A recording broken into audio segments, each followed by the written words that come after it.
Series A investors, so to say. So like I said, traction is something they look at very, very much. I would say, all their due diligence, if you talk about the financial due diligence, it's more to do with, the correctness of the numbers, the corporate governance, and, a lot of things to do with are the numbers tying with each other? Are the number of customers that the company claims it has, are they right?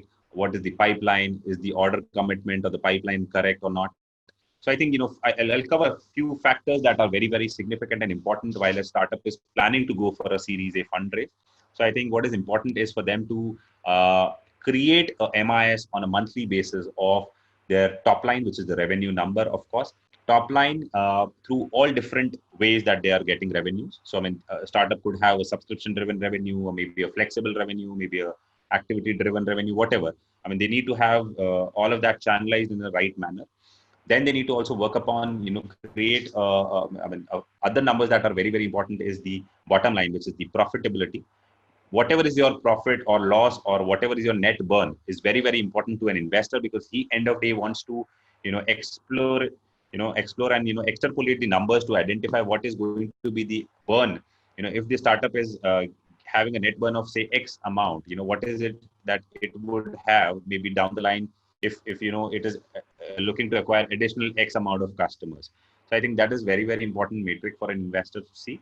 I think what is equally important is a potential return on the total investment that he may get, basis the model that you have created. I think so that is very, very important number that an investor would want to look at. What is extremely important is what is the number of customers that I have, what is the average order value that I am able to draw through each of these customers, and what is the lifetime value of the customers. So that gives, a very, very broad level of understanding to an investor as to where the valuations are, what is it that the startup has in terms of capability, and if this is the total number of existing customers. If, say, for example, it grows at a very, very low pace, or maybe, a 10% year on year or a 20% year on year growth is what it sees, what is the amount that it could go to, considering that a very decent or a very, very, I would say slow level of growth rate that a startup can see. I think that's very important for an investor to identify. Plus, what is equally important is what is the unit economics of a particular business model. So I think that's very important, because end of day, the investor wants to look at holistically if the startup is, having a unit economics which is profitable. So if I'm making a product at, $1 and I'm able to sell it at $1.5, that's a good profitable model, because my unit economics is good. And with volume, of course, my, cost per product will come down. And I think, the net profitability is also something that as a startup, I'll be able to achieve.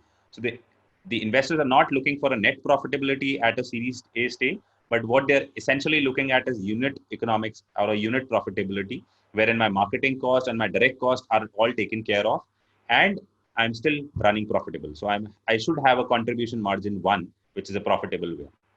And I think what is also important for investors, apart from this, is the cash. I should be a model which at a Series A, the investors can envisage or look at as a capital efficient model, which has a certain level of cash, which can last for the next, 6, 8, 10 months.